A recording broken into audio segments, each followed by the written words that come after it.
Hi there, this is Denise Miller, and I am here for our final quote in January as we celebrate the birth month of the Reverend Dr. Martin Luther King Jr. This last quote is actually going to be done in 2 consecutive posts because it's very meaty and it has a lot to say, and I would keep you here forever.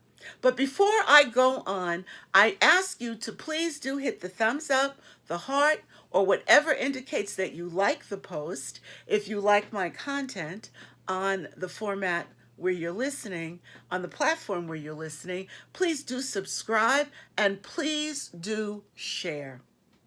It helps us both. It helps you give others some extra knowledge that they may not have had, and it helps me with my algorithms. Now, let's go ahead and let me read the quote to you from Dr. King. He says, I believe that unarmed truth will have the final word in reality. This is why right, temporarily defeated, is stronger than evil triumphant. Now, if we ever needed a quote like this, it's in 2024 as we look at the world stage. What is unarmed truth? We all know what unconditional love is.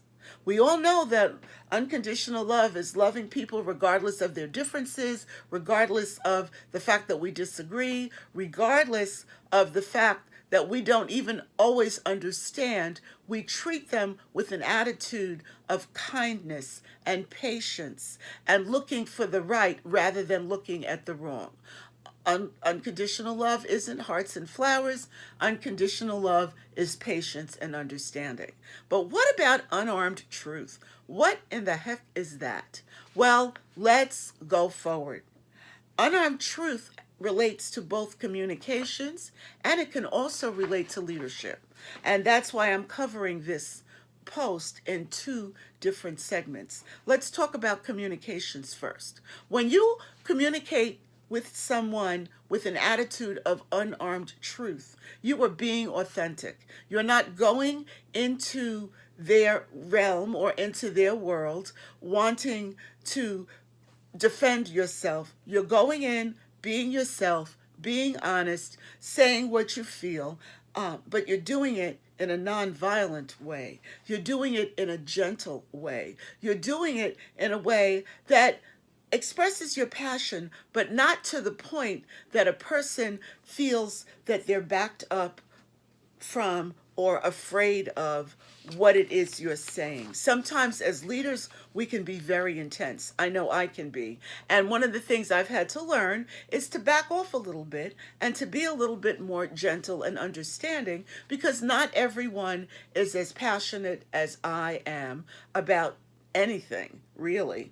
And the other thing is that unarmed truth builds trust. The fact that we're being authentic and that we're not being aggressive or violent really does build trust, especially when we are consistent with people. We express our ideas, we express our opinions without aggression, looking to understand. The Stephen Covey method of seeking first to understand rather than to be understood. And as we do that, people begin to trust that we're not trying to manipulate them or we're not trying to herd them into a corner. Also, we expressed unarmed truth in the midst of conflict resolution by working for a win-win situation. We're not always working to get our way, but we're working to make sure that we have a reasonable collaboration or at times when necessary a compromise so that everyone feels comfortable with the solution to the conflict. And then finally, we communicate with empathy and understanding. We listen actively. Unarmed truth requires that we actively listen. Sometimes we hear, well, all the time we hear, but sometimes we don't listen. We don't listen to a person's heart. We don't listen for their intent. We don't listen trying to understand what the issues are for them. And when we don't listen, people feel betrayed. They feel distrustful. They feel afraid. So as a leader, I'm asking you to consider communicating with the attitude of unarmed truth. Unarmed truth doesn't make you weak. Unarmed truth makes you a leader who is compassionate and understanding, and a leader who wants the best for all involved. If you'd like to speak to me a bit about unarmed truth, communicating with unarmed truth, if you want to know more about how I can help you, then connect with me on my website, which is listed in the comments.